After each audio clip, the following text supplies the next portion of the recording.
for many of the reasons that we've already heard. I think these are really, really dangerous times in marketing. I think they're really dangerous times in marketing because there's an enormous amount of very dangerous beliefs and hype out there about what we should and should not be doing. So I want to actually set it in that context, and I want to just explore that for about 10 minutes or so before I get into the main part of my study. So they're dangerous, I think, for lots of reasons, but I think specifically I want to talk about what I see as really dangerous beliefs and trends that have been driven really by our friends in the what I call the digital advertising machine. Now, it's a horrible kind of expression, but I think what we have to recognize is there is an enormously powerful and an enormously well-funded PR machine for digital, particularly working on behalf of the duopoly at the core of this, the Facebook alphabet duopoly, that are telling us everything that we should be doing, and there is not enough pushback going on. So I think evidence-based studies like the one I'm going to be talking about, like the one that Sal is going to be talking about, and others that are out there are really, really needed today, because otherwise all we get is the story according to the duopoly, and it's very much a self-interest story, as I'm going to argue. So I just want to talk about, there are so many destructive beliefs and trends that have come out of this duopoly. I almost don't know where to start, but I just want to focus on a few of them because they are relevant to my story and they're relevant, I think, to today. The first has already been touched on, is short-termism. I think this is the mother of all mistakes. This is the mother of all destructive beliefs that we have. And it goes like this. We can achieve in the short term now, in seconds, minutes, hours, perhaps days, everything we need to. And that's what really matters to success. What really matters is that we get the most out of every second. And that somehow, if we do that, the long term will take care of itself, because there's nothing we can't do in the short term that matters in the long term. That is so wrong. It is so wrong. There are all sorts of really important metrics I'm going to talk about, and all sorts of really important benefits of marketing and advertising that only work over the long term.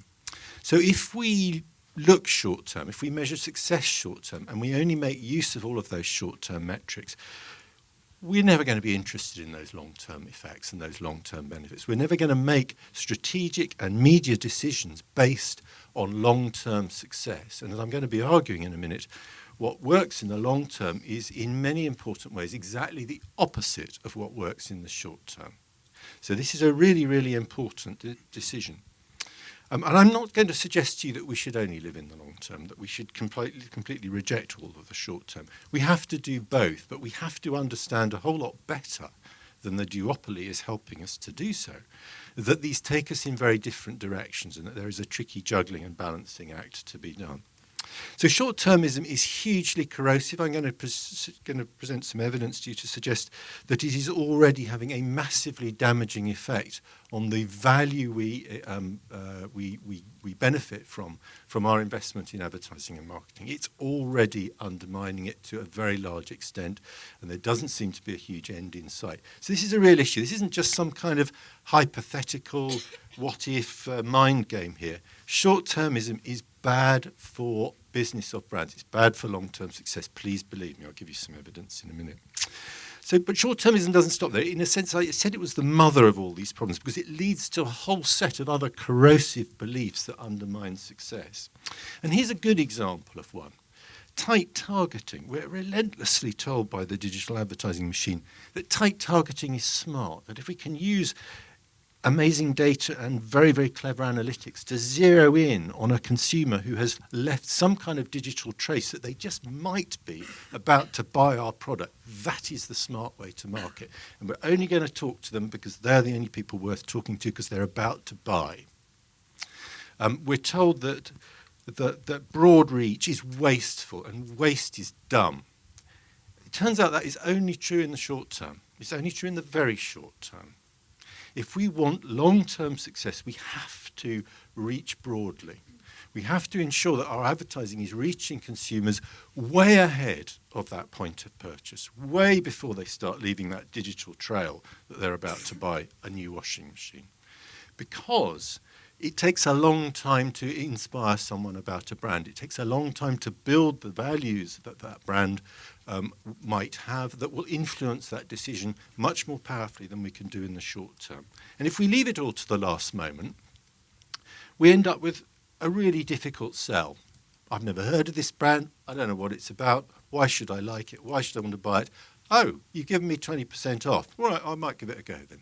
That's what you're left with. You're left with what are margin destroying and brand eroding kind of tactics. That's where it leads you, believe me.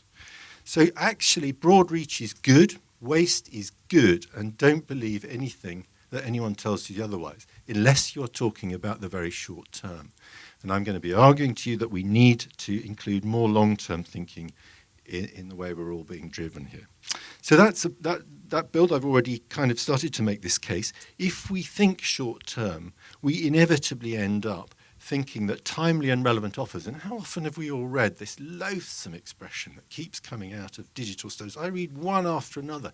They all come to the same conclusion that timely and relevant offers are what drives effectiveness. Well, of course it's true, but only in the very, very short term, and it's desperation. That's not marketing. Marketing isn't about discounting. Marketing is about building brands that don't need to be discounted to sell. That's what marketing is about. So this is a hugely destructive belief that comes ultimately from a short-term view of the world. It is only true in the short term. In the long term, believe me, brand building trumps any timely and relevant offers we might come up with, because brand building doesn't erode profitability, it builds profitability. It doesn't erode brand appeal, it builds brand appeal. Completely different. And it just goes on getting worse. So we're told data is the kind of new creativity. Data is far more important than creativity. There is this thinly veiled sneering disdain amongst the IT guys for brands and creativity and all of that old world stuff. Data is the new king, we're told. But yet we know creativity, if we can come up with advertising that is so original and inspiring that consumers want to talk about it, that can bring about an order of magnitude improvement to the effectiveness and the efficiency of our advertising. And no data can do that. No data can do that. It can improve our effectiveness and efficiency, but not on that scale. But more importantly, the data tools and tricks are available to all our competitors. Ultimately, it's a zero-sum game. We might achieve some short-term benefit from it, but ultimately, we're all going to be doing the same thing. Creativity we can own. Creativity can be ours. It can give us a lasting and enduring benefit that our competitors simply can't match. And then last of all, programmatic is better than human judgment. The sense that this is just a data-driven numbers game. It doesn't matter what context our message is seen in. It's all just a numbers game. We've got decades of learning, surely, decades of learning. Anyone in marketing knows this. Decades of learning about the importance of context in advertising. It's not just the environment that that particular commercial finds itself in, it's the mood state that that environment brings to the consumer who's experiencing the advertising. And that's profoundly important to the way we respond to the advertising and the way it influences our purchase decisions. What programmatic algorithms even begin to take that into account? They don't. They're just numbers. It's buying and selling media like pork bellies. I mean, it's so dumb. It's unbelievably dumb. But this is what you get when you put IT people in charge of marketing decisions. You get dumb decisions, believe me. Sorry to be rude, but it's dumb. So I look forward. Let's give them a chance. I look forward to Programmatic 2.0, when actually we start to build some human judgment and wisdom into this, and we say, you know what, when I see an ad in the right context, in an environment in which I am receptive to that ad, because perhaps I'm relaxed or I'm being entertained or I'm reading something relevant, then that ad is going to work harder and I want to pay more. I want to pay a premium rate for that space. That's Programmatic 2.0. That's what I'm waiting for. When it comes, I might start giving it some respect. In the meantime, it's tosh, frankly. Okay, so where's all this got us? Where's all this got us? Why am I so obsessed? Why am I being so rude and abusive to all these well-meaning IT guys who don't know thing about marketing? Well, this is the situation. This is from the IPA data. This is an efficiency metric. Let me just explain. It measures the annual market share growth we drive for every unit of investment we put behind the brand, measured in share of voice terms. Let's not worry too much about the metric. But it's an efficiency. It's a bang for bucks measure. And what we found up until kind of the global financial crisis really started to bite, we found that we were on a nicely rising trend as advertisers learnt more and more about how to extract benefit from the synergies between established media and the new media channels that were coming along. And the two worked together very powerfully, of course. So we were on a nice upward curve. We were patting ourselves on the back and saying, wow, we've really got this cracked, aren't we doing well? But then, and I think partly prompted by the global financial crisis, which exacerbated this short-termism, and again I say short-termism is the mother of the problem here more than anything else. This is what happened. Now, these are kind of astonishing. This is, we have thrown away a decade of advancement in how to extract benefit from our advertising investments in the space of half a dozen years. We've thrown in more or less all of it away. And it's because of the bad habits, strategic, media, and metrics that have arisen from a short-term view of the world. It's not just dumb, it's destructive. And smart businesses, I think, are now beginning to question the wisdom of everything they've been told. Smart businessmen and smart marketers have always known that marketing doesn't work over the quarterly reporting cycle. You don't significantly build brands. You don't significantly alter the profitability of brands over the quarterly business cycle. You have to take a longer-term view. And you certainly don't do it over the digital reporting cycle, which could be milliseconds, seconds, days, weeks if you're lucky. So we have to build this long-term point of view in, or we're just going to get more of this. And I hope that last point, now I'll be updating it with 2016 data soon. I hope we're at least seeing it levelling out. But we need to turn it back up. We need to get back to the business of building growth and efficiency. So let's ask ourselves what really drives effectiveness, because it is different in the short term than it is in the long term, very different. So in the short term, I've already said some of this. Tight targeting is good in the short term. Absolutely no doubt about that. If we're trying to turn on sales right now, we should be targeting people who are in the market right now. No question of that. We know from not just this database, but other work that's done, that what turns people on most quickly in those situations is information and deals. Something I didn't know about the brand, the product, perhaps, new news. Or it's a deal, an offer, a timely and relevant offer, perhaps. Undoubtedly works in the short term.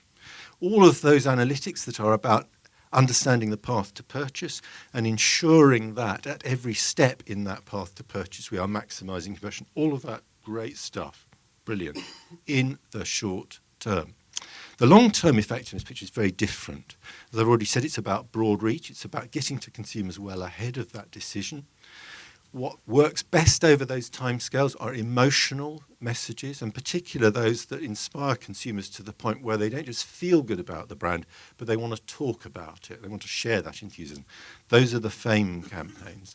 So it's building the talk value, and salience, not a very nice word. It's what Byron Sharp at the Ehrenberg Bass Institute, who I would say is absolutely in this school. If any of you have read Byron Sharp's book, How Brands Grow, books 1 or 2, will know that he is a big preacher of the reach story. His argument, quite simply, based on enormous amounts of empirical data, far more than I look at, says if you want to build growth for the long term, you have to constantly be bringing new people into your brand. You have to reach broadly. He's absolutely right. No one listens to him.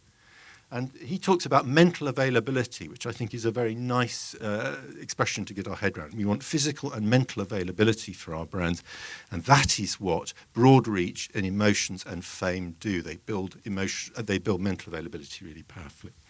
So there's a huge danger, obviously, in all of this for traditional channels. Online channels, it turns out, because that's how they've been designed, they're only beginning now in the online world to think about longer-term effects. I shall be going to an event in about a week's time hosted by Google, which has the title of Can YouTube Build Brands? Welcome to the world of brand marketing, Alphabet. It's fantastic. It's lovely to see you join us. This is really important. Of course, YouTube can build brands. Why has nobody asked that question before? And I think these are really, really important things. So it's not to say that digital cannot participate in brand, but it's just nobody's thought about it that way. It's all been so obsessed, short-term metrics and short-term kind of activation activity. For that reason, they've tended to be rather weak at long-term brand-driven growth. Very weak, particularly social media, for all sorts of good reasons that maybe we'll talk about later, we won't get into now. The reverse has tended to be true of traditional channels. Traditional channels have tended to be very good at brand building. They still are. Newsbrands, absolutely no exception to that, as we'll see, but have tended to be not so good at short-term activation. So in a marketing world, which as we've seen is driven by short-term results and of course short-term metrics, two kind of unfortunate things happen. Firstly, it compromises our long-term success, which is in nobody's interest. If we carry on this way, we're going to end up with no real brands, just commoditized brands that can't afford any kinds of budgets to do anything useful. It'll be the death of brands.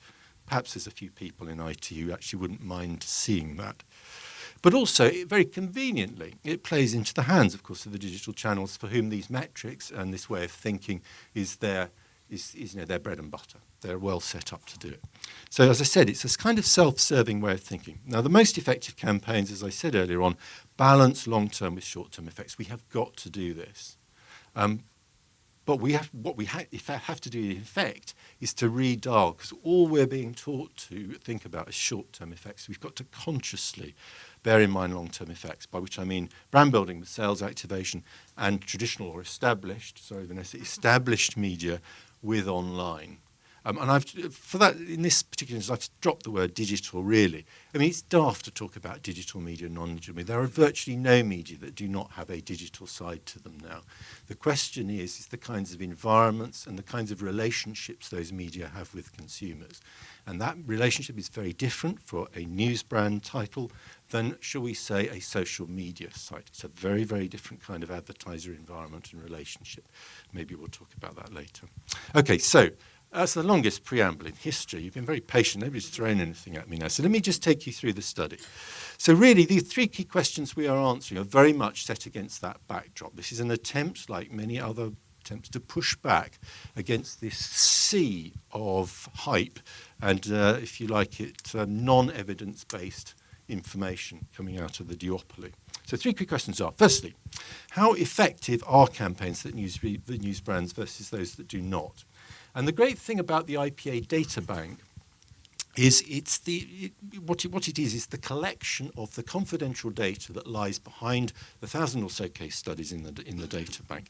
What it enables us to do is to see how inputs, such as media choices or strategy, influence outcomes. In this case, we're most interested in hard business effects. So we can see how case studies that did a particular thing, chose a particular medium, or how they compare with those that did not do that thing in hard business terms. It's no more complex than that. It's a really, really simplistic piece of analysis. Believe me, I'm a simple fellow. So that's what we're going to be doing there. We're also going to be looking at how effective campaigns are that use multi-platform news brands. So we're going to start by looking at just print, just to establish that established channels still have a really powerful role in effectiveness. But we're also going to say, in the modern world, as I've already built the case, we need media that work across the digital and non-digital divide. And Newsbrands is one of those medium. And we're going to look at the multipliers that we would expect to get from doing that and put a number to them. And then finally, in the real world these days, the kinds of case studies that I read and the kinds of data I analyse, these are vastly complex multi-channel campaigns. It matters not so much how effective my campaign is in isolation, because that's an entirely artificial situation. What really matters is, does my medium play a good, sensible, powerful role as a citizen, if you like, in the multi-channel world? Does it work well with other channels? Does it contribute? Are they multipliers across other channels? And we'll be looking at that. Quick definition of sample sizes for those of you who are sticklers for these things. So we're defining users and non-users in the following way. So users of Newsbrand are those who committed more than 8% of their budget to it. Why 8%? Well, two reasons. Firstly, we need to ensure that those who just made light tactical use of it, and there are a number of case studies in there, not serious commitment, that they don't muddy the waters. We want to look at what the real contribution Newsbrands brings with significant amounts of commitment and investment behind it. The specific reason why 8% is it just divides the sample reasonably neatly in half. There's no science to it. I'm a simple fellow. We do the same thing with digital Newsbrands. It's a lower budget level, but it divides the sample of users roughly down the middle. And so what we're comparing is those groups of users defined in that way with non-users who, strictly speaking, are non-users and light or passing users of the medium. So we've got really powerful users versus those who just dabble, really. So we have 76 cases. We're only looking at 2012 and 2014 data. We will be updating this by adding in 2016 data when we're able to do that, which will come over probably next year. So we've got 76 cases, not a huge number, so we have to be careful that we ensure we're comparing like with like. More of that in a minute.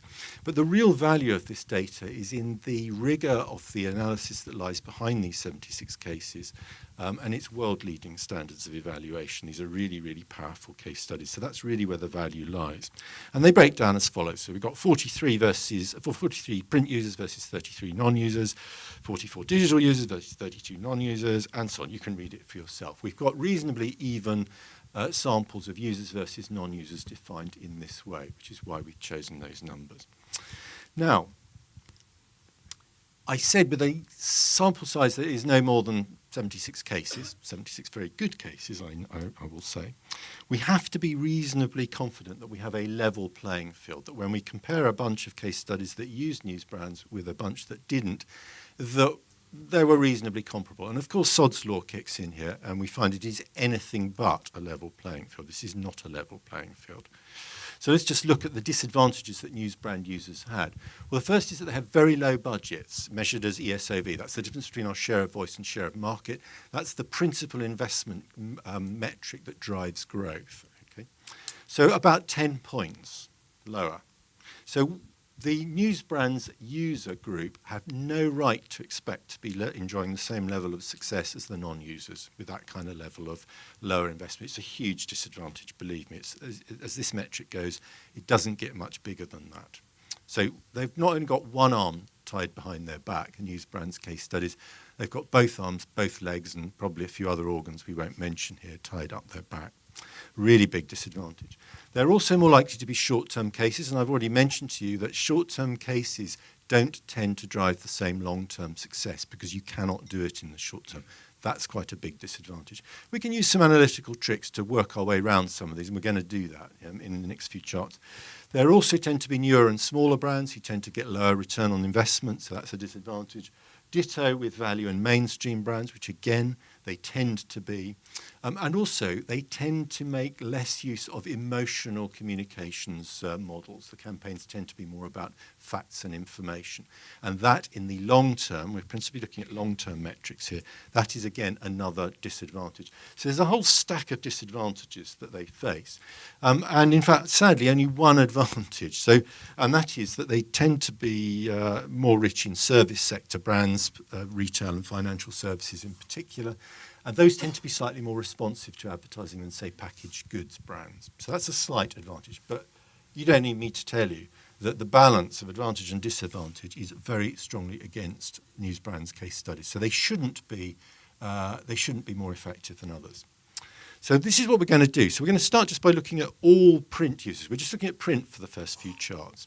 So we're going to look at the uplift to the business effects. So what this measures is the number of very large improvements to any of our basket of business metrics that we're looking at. So this is the top box scores. These are the difficult improvements to drive.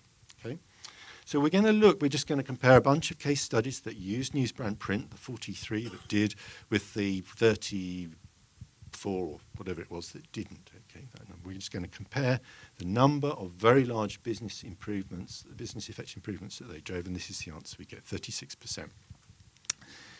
By the terms of this metric, that is a very big improvement, but it's actually only half the story. Because as I said, these guys have got both arms tied up their back. It's not the true reflection of the strength of adding Newsbrands print. So what we're going to do is we're just going to look at the large brands. It's not specifically because I'm interested in large brands versus small. This does take out the effect of size. But it happens that the large brands, by which I mean brand leaders and major challenger brands in these categories, actually have very similar levels of share of voice. So it takes away that ESOV disadvantage. And this is what we get, just short of 60%. And that's a number you're going to see time and time again. So I think that is a more realistic assessment of the uplift we get to business effectiveness when you add Newsbrands print to a media schedule. It's quite a big number. It is exactly not what any of you will be expecting to hear, because we've all been told by the duopoly that print is dead, RIP, pushing up the daisies, forget about it. It's just not true. Media is alive and well, print media is alive and well and driving success, believe me. So, and there's plenty of case studies that use it still, and they wouldn't be using it if it wasn't effective. It is not a dying medium in the terms of the IPA effectiveness competition, and that in itself says quite a lot. Okay, so that's perhaps a more realistic number. We're still, there are other factors as well. So this is our 36% number, we know, which is the top headline rate, takes into account all of the disadvantages, or includes all the disadvantages.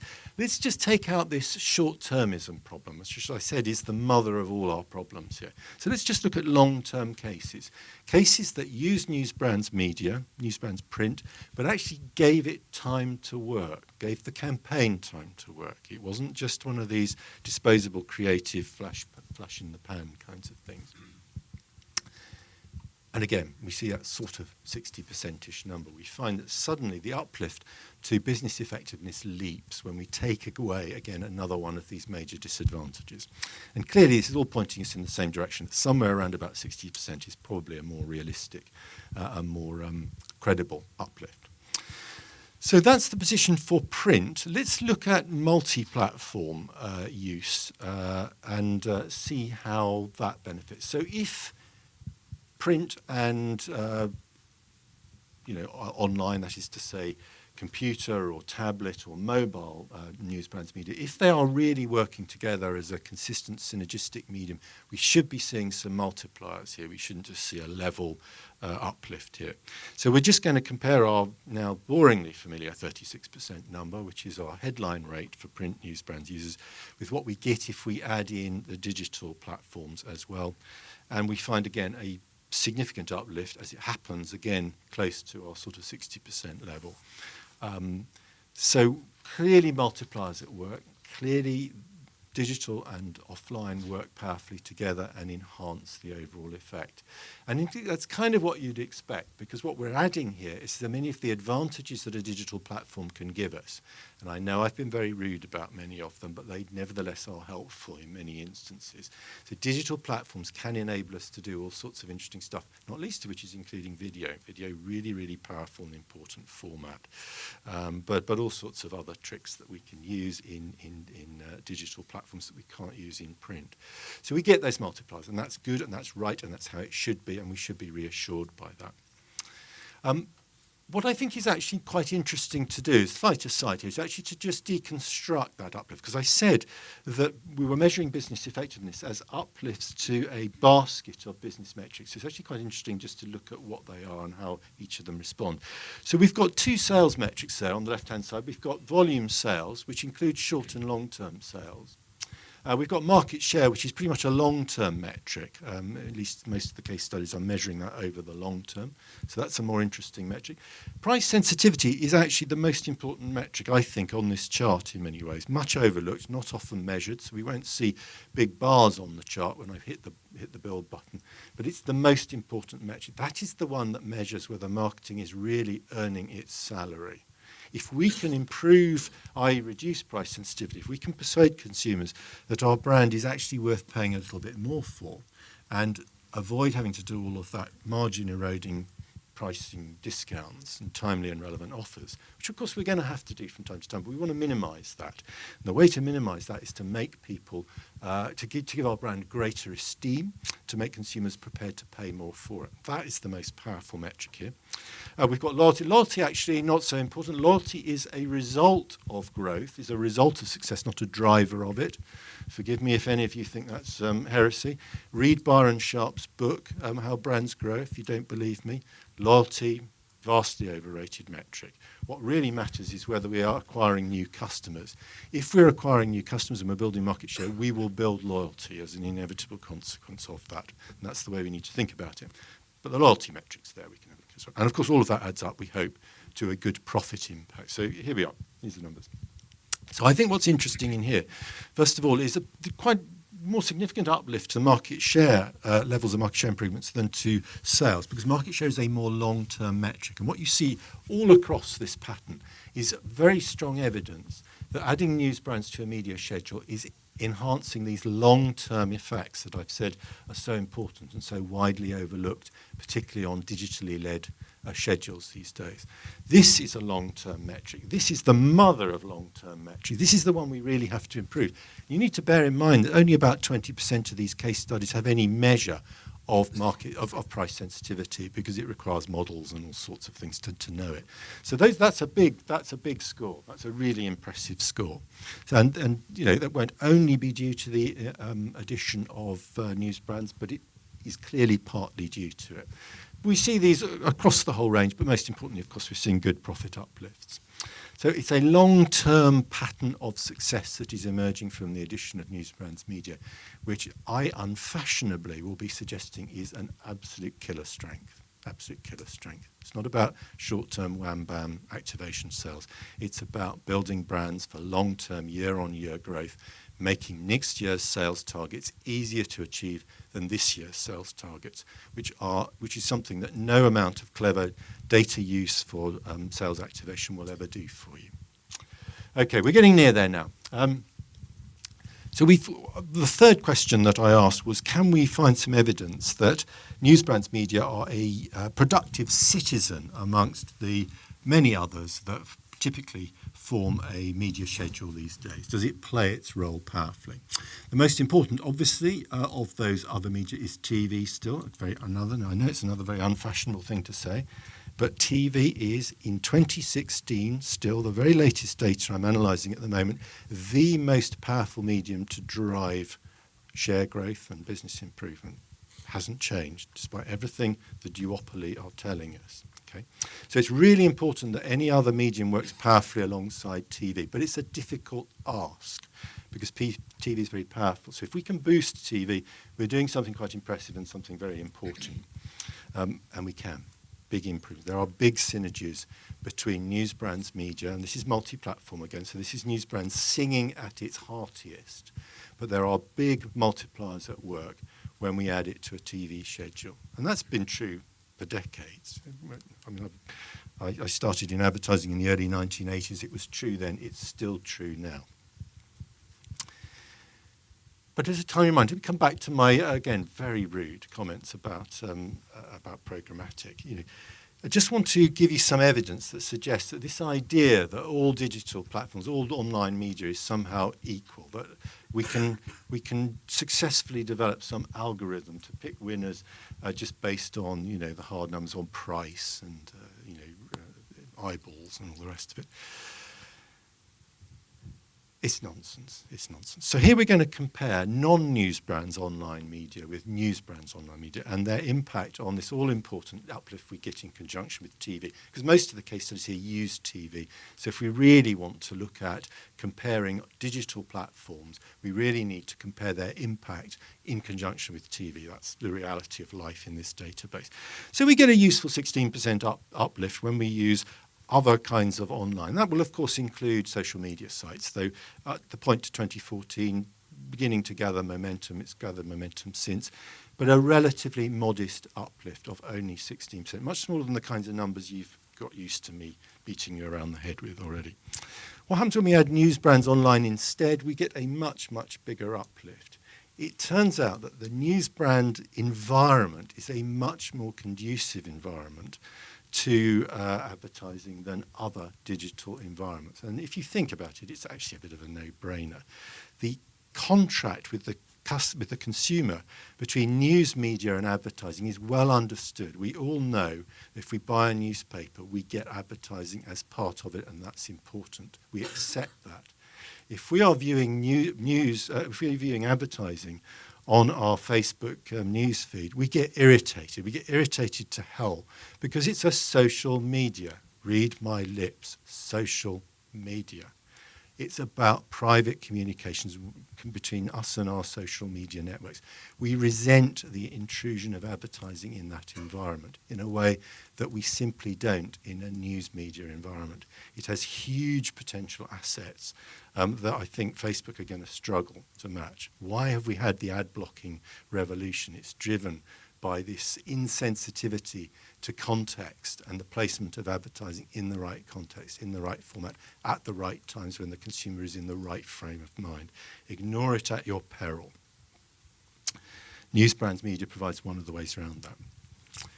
We can look at other media as well, not just TV, which, as I said, was the most important one. Let's look at how it boosts online display. Well, given my slightly disparaging comments about other online display, of course it's an uplift. It's a useful addition. If you have a very much an online display-led schedule, then Newsbrands Media can boast a powerful boosting role in that. But the more interesting one is to compare it to social media. Social media, as I've already suggested, is in many ways, this database and others I've looked at suggests that social media is not a very powerful advertising medium used on its own. It can be very powerful, used in conjunction with other media as an amplifier, but it works best when there is a known and liked and accepted advertising property that will not irritate the hell out of people when they see it in their feeds. That's when it works best. So it can be quite a powerful amplifier, but it needs other kind of permission-based media there to get the consumer into the brand and into the campaign. And when it's used in that way, it can be quite powerful. So no surprises, the uplift is massive if you use Newsbrands alongside, our friends at Facebook and elsewhere. Really important and powerful uplift there. So if you find yourself feeling under psychological pressure to bung a whole ton of money Facebook's way, as everyone does these days, then bear in mind, I would save some money to put into Newsbrands as well, because you just might get some effectiveness out of your Facebook spend if you do that. Okay, so look, that's enough disparaging. Let me just wrap with some conclusions in my last 2 minutes. Firstly, that Newsbrands, we've seen some hopefully convincing evidence from you. I mean, I've only given you the top line stuff. There is more detail in the data than I've been able to share with you now. But we've seen that there is a wide enhancement of effectiveness when we include Newsbrands, not just print, but Newsbrands online in a media mix. There is clearly something at work when we add it to a schedule. We particularly see that when we use print and digital platforms alongside one another in a multi-platform, multimedia sense, we get a bigger uplift, and you would hope for that, and we do indeed see it. So it shows the two are working synergistically, and they are bringing different strengths to play in a schedule. So that's good, and that's how we would hope it to be. We've also seen that used alongside other critical media, and the ones that we've looked at here are TV, social, and online display, that it has a really powerful boosting effect alongside those very popular, very widely used media. So it's a good citizen in the world of multi-channel media. And then lastly, the benefits that Newsbrands media use are long-term ones, which, as I've argued, are the ones we really need to force ourselves to remember, because everything we're hearing is telling us to think short-term. It's only about, click-throughs. It's about short-term volume sales. And if we don't think consciously about longer-term benefits, we will be driven into that world. The great thing about Newsbrands Media is that they address the holy trinity of profitability, which is that they drive market share. They drive that through bringing in new customers, and they drive it also through price protection, through enhancing the sales, the pricing strength of the brand. That is the holy trinity of profitability, and as a result, they are very powerful at improving profitability. And there is a fifth sort of unofficial conclusion to this, which is just to stop listening to all the bullshit. Let's keep in our pockets always a big salt cellar, so the next time we get the heavy sell from the duopoly, we just sprinkle some salt all over that sales presenter, because you're going to need to, believe me. I'm not saying it's rubbish or it's wrong, but it's heavily oversold to you. Anyway, that's enough of my ranting and raving. I'll leave you with Vanessa.